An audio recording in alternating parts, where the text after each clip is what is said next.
دوسری بات یہ ہے کہ یہ جو اسٹیٹ بینک کو واپس پاکستان کے دائرہ اختیار میں لانے کی بات ہے، اس کے بھی آپ دیکھیے گا کتنے ٹرکل ڈاؤن ایفیکٹ ہوں گے۔ اس وقت تو ہم اسٹیٹ بینک کو آپ یہ سمجھ لیں کہ وہ ایک ذیلی ادارہ بن کے رہ گیا آئی ایم ایف کا۔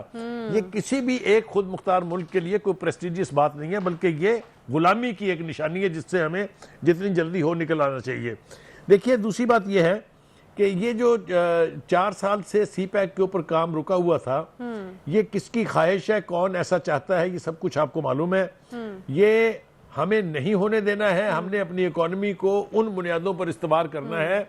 ایک اور بات میں کہتا چلوں ساتھ ساتھ کہ یہ جو اسحاق ڈار صاحب کے لہجے میں تھوڑی سی سختی اور تھوڑی سی تلخی آ رہی ہے، اس کی وجہ یہ ہے کہ ہمارے پاس جو لین بیک دوست ہیں، چائنا جن میں سب سے آگے ہے، اس کے بعد سعودی عرب ہے، اس کے بعد یو اے ای ہے، ان ممالک نے یہ انڈرسٹینڈنگ ضرور دی ہے اسحاق ڈار صاحب کو بھی اور پرائم منسٹر پاکستان کو بھی کہ اگر آئی ایم ایف آپ کو ٹوٹل دھتکار کے ایک طرف کھڑا ہو جاتا ہے تو آپ کو فکر کرنے کی ضرورت نہیں ہے، ہم آپ کے لیے کھڑے ہیں۔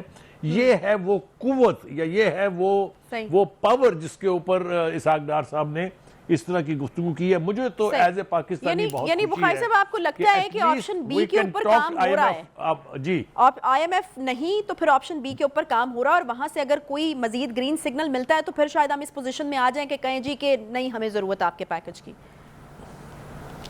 دیکھیے نا، میں آپ کو ایک اور مثال دیتا چلوں کہ آئی ایم ایف کے پیٹ میں اور ظاہر ہے اس کے آقاؤں کے پیٹ میں اس بات پر بھی تکلیف ہے کہ ہم نے روس سے تیل کیوں خریدا ہے۔ یہ آپ کو بڑی جلدی پتہ چل جائے گا کہ یہ بھی ان کے لیے قابل برداشت نہیں ہے۔ یہ وہ ایشو ہے جس کو عمران خان صاحب نے اپنے انٹرسٹ میں پروجیکٹ کرنے کی اور ہائی لائٹ کرنے کی کوشش کی تھی، لیکن وہ تو نہیں ہو سکی۔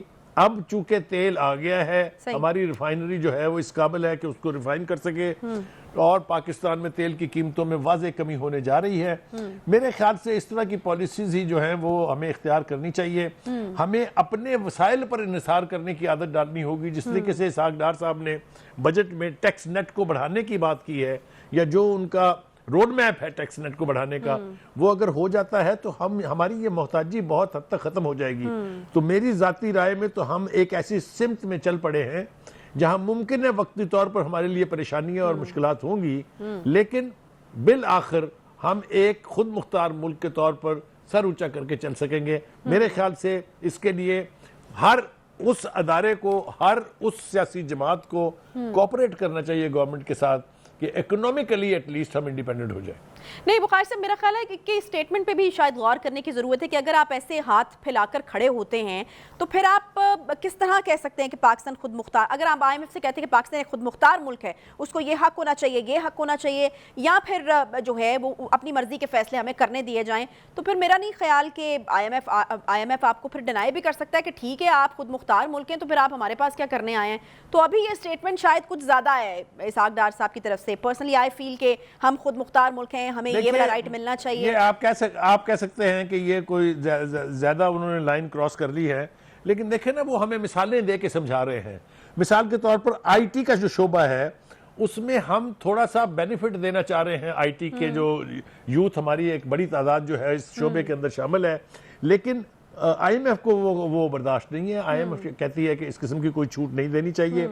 اور اسحاق ڈار صاحب وہ یہ بھی کہہ رہے ہیں کہ اگر ہم روزگار نہیں بڑھائیں گے اس امپورٹنٹ شعبے میں آئی ٹی کے میں، تو پھر وہ جو 0.29 والی ہماری گروتھ ہے، کیا آئی ایم ایف یہ چاہتا ہے کہ یہ جاری رہے؟ ہم تو بھائی اس کو بہتر کر کے 3.5 پر لانا چاہتے ہیں اس سال، اور اس سے اگلے سال اس سے بھی آگے جائیں گے۔ میرے خیال سے انڈیپینڈنٹ پالیسیز کے اوپر عمل پیرا ہونے کی اگر کوئی سزا ہے تو وہ بھگتنی چاہیے۔ تھوڑا سا وقتی طور پہ پریشر آئے گا، لیکن ultimately we will sell through. اچھا، ٹیکس کلیکشن جو ہے وہ بخاری صاحب ایک بہت بڑا مسئلہ رہا ہے۔ بجٹ میں بھی آپ نے ایک وہ اماؤنٹ جو ہے وہ مینشن کی ہے، کس طریقے سے پاسبل ہو پائے گا؟ دیکھیں یہ تو ایک سب سے بڑا مسئلہ رہا ہے میرے خیال میں۔ اگر یہ مسئلہ کافی حد تک ہمارا حل ہو جائے تو شاید بہت سارے مسائل حل ہو جائیں۔ مطلب ہم جس طریقے سے سفر کر رہے ہیں نہ کریں، کہ اس کے لیے آپ کو کیا لگتا ہے کہ کیا روڈ میپ ہوگا یا کیا پلان ہوگا؟ کیونکہ دعوے تو بہت بڑے کیے جا رہے ہیں۔ دیکھیے جو فگرز ہمارے سامنے ہیں، اور خاص طور سے بجٹ کے حوالے سے جو فگر ہمارے سامنے آئے ہیں، کہ 3 لاکھ کے قریب ایسے بزنس ٹائکونز ہیں، ایسے بزنس پروپوزیشنز ہیں، ایسے بزنس فرمز ہیں جن کو ٹیکس دینا چاہیے، لیکن ان میں سے صرف 70,000 لوگ جو ہیں وہ ٹیکس دیتے ہیں.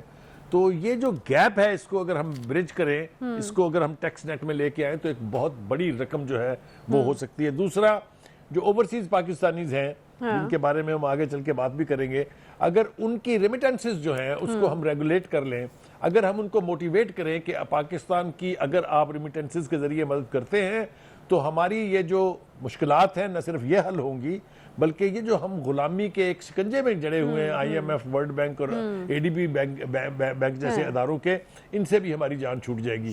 میرے خیال سے وہ میئرز جو اسحاق ڈار صاحب نے پرپوز کی ہیں، خاص طور سے ریمیٹنس کے حوالے سے، ٹیکس نیٹ کو بڑا کرنے کے حوالے سے، ان پر اگر عمل درآمد کیا جائے، حالانکہ بظاہر یہ کہا جا رہا ہے کہ جی جو ٹارگٹس مقرر کیے گئے وہ بڑے ایمبیشیس ہیں، پتہ نہیں پورے ہوں گے کہ نہیں ہوں گے، لیکن کوشش کرنے میں کوئی خرابی نہیں ہے.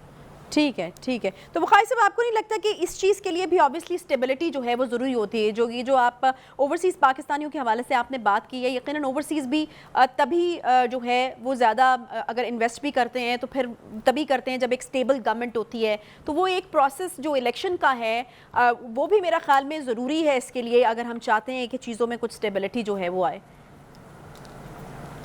جی میرے خیال سے اکنامک سٹیبلٹی جو ہے وہ جڑی ہوئی ہے کہ اس ملک میں آئین کے مطابق اور جمہوری روایات کے مطابق الیکشن ہونے چاہیے. کوئی ذی شعور آدمی یہ نہیں کہہ سکتا کہ اس ملک میں الیکشن نہیں ہونے چاہیے یا ان کے اندر بلا جواز تاخیر کرنی چاہیے.